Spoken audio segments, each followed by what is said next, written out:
आज आपण 2 माणसांकरिता कांदे पोहे बनवतो आहे. कांदे पोह्यांना लागणारं साहित्य पोहे आहेत. जाडे पोहे घ्यायचे. जाडे पोहे घेतले 2-3दा पाण्यातून साफ धुवून त्याच्यानंतर ते थोडा वेळ बाजूला नितळत ठेवले. ते बघा हे अशा प्रकारे ते फुलतात.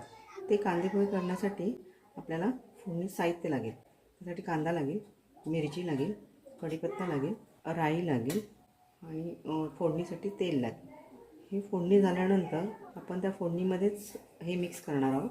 शेंगदाणे मिक्स करणार आहोत, थोडीशी कोथिंबीर देखील मिक्स करणार आहोत आणि त्याच्यानंतर हळद मिक्स करून हे पोहे आपल्याला टाकायचे.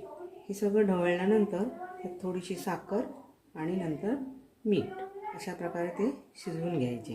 पूर्ण सगळं झाल्यानंतर वरून आपण कोथिंबीर टाकून तिला सर्व करायचं आहे. प्रथम कांदे पोहे करण्यासाठी आपल्याला तेल घालावं लागेल.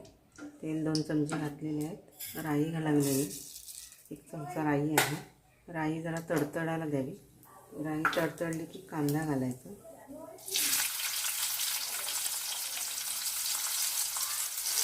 नंतर मिरची,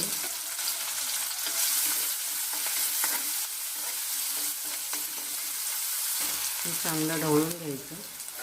तर कढीपत्ता,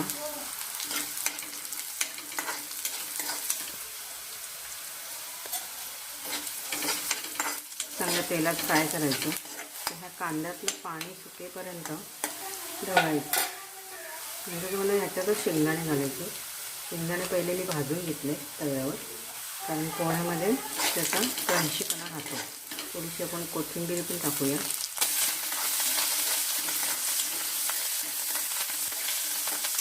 नंतर हळद टाकूया.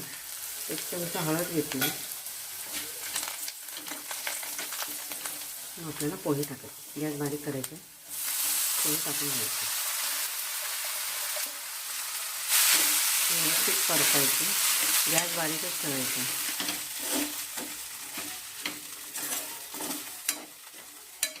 चवीपुरतं मीठ, थोडीशी साखर, 2 मिनिटानंतर पुन्हा ढवळून झाकण लावून